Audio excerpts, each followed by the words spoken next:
President Donald Trump પર વધતી ઉંમરની અસર દેખાઈ રહી છે અને 79 વર્ષના પ્રેસિડેન્ટ પ્રમાણમાં ઓછું કામ કરી રહ્યા છે તેવો દાવો કરતા ન્યૂયોર્ક ટાઈમ્સના એક રિપોર્ટ પર ટ્રમ્પ ભડક્યા છે. તેમના રિપોર્ટને ખોટો ગણાવતા ટ્રુથ સોશિયલ પર લખ્યું હતું કે આ અહેવાલ પ્રસિદ્ધ કરનારું અખબાર જાણે છે કે આ બધું જ ખોટું છે. તેઓ મારા વિશે હંમેશા જૂઠું બોલે છે અને ઇલેક્શન રિઝલ્ટ વખતે પણ તે જૂઠું જ બોલ્યા હતા. આ રિપોર્ટની મહિલા કો-ઓથર તેમજ ન્યૂયોર્ક ટાઈમ્સની વ્હાઇટ હાઉસની પ્રવક્તા કેટી રોજર્સને ટ્રમ્પે અગલી કહીને બધાની વચ્ચે ઉતારી પણ પાડી હતી. અગલી કહેવાની સાથે ટ્રમ્પે કેટીને થર્ડ રેટ કહીને પણ તેનું અપમાન કર્યું હતું. 78 વર્ષની વય ચૂંટાનારા ટ્રમ્પ અમેરિકાના સૌથી વૃદ્ધ પ્રેસિડેન્ટ છે. આવતા વર્ષે તેઓ 80 વર્ષના થઈ જવાના છે.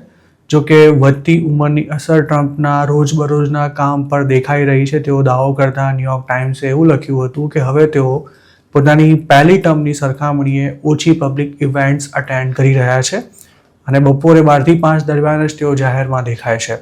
આ ઉપરાંત ઓક્ટોબરમાં ઓવલ ઓફિસમાં એક મિટિંગ દરમિયાન ટ્રમ્પ સૂઈ ગયા હતા તેવો પણ ન્યૂયોર્ક ટાઈમ્સે પોતાના રિપોર્ટમાં ઉલ્લેખ કર્યો હતો. જોકે ટ્રમ્પનો દાવો છે કે પોતાને કોઈ જ તકલીફ નથી અને અગાઉ ક્યારે નહોતું કર્યું તેટલું કામ પોતે હાલના દિવસોમાં કરી રહ્યા છે. ટ્રુથ સોશિયલ પર તેમણે જણાવ્યું હતું કે એક દિવસ આવશે જ્યારે પોતાની એનર્જીનું લેવલ ઘટશે, પણ આવું દરેક લોકો સાથે થવાનું છે. જોકે હાલ પોતે એકદમ સ્વસ્થ હોવાનો પણ તેમણે દાવો કર્યો હતો. ટ્રમ્પને આમે ન્યૂયોર્ક ટાઈમ્સ સાથે ખાસ નથી બનતું અને બંને વચ્ચે પહેલેથી જ 36નો આંકડો રહ્યો છે.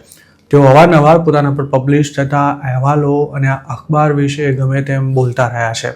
સપ્ટેમ્બર 2025માં તેમણે ન્યૂયોર્ક ટાઈમ્સે ડેમોક્રેટિક પાર્ટીનું મુખપત્ર કહી તેના પર $15 બિલિયન દાવો માંડ્યો હતો. આ દાવાને કોર્ટે ફગાવી દીધા બાદ ટ્રમ્પે મિડ ઓક્ટોબરમાં ફરી લોસૂટ ફાઇલ કર્યો હતો. 2024માં થયેલા પ્રેસિડેન્શિયલ ઇલેક્શન વખતે ન્યૂયોર્ક ટાઈમ્સે એક એડિટોરિયલ લખીને ટ્રમ્પને વોટ ન આપવા માટે લોકોને કહ્યું હતું. આ ઉપરાંત ટ્રમ્પ સાથે સંકળાયેલા વિવાદો બાબતે પણ ન્યૂયોર્ક ટાઈમ્સે હંમેશા આકરું સ્ટેન્ડ લીધું છે. અખબારના પ્રવક્તાએ હાલના વિવાદ અંગે એવું જણાવ્યું હતું કે અમારું રિપોર્ટિંગ તથ્યો પર આધારિત છે અને જો અમારા પત્રકારોનું નામ લઈને તેનું અપમાન કરાશે તો પણ અમારા કામમાં કોઈ ફરક નથી પડવાનો. ન્યૂયોર્ક ટાઈમ્સના રિપોર્ટરને અગલી કહ્યા પહેલા ટ્રમ્પે ગયા વીકમાં જ બ્લુમબર્ગની એક મહિલા રિપોર્ટરને સુવર કહીને ઉતારી પાડી હતી. આ મહિલા રિપોર્ટરે ટ્રમ્પને એપ્સ્ટીન ફાઇલ અંગે સવાલ પૂછતા તેમની કમાન છટકી હતી.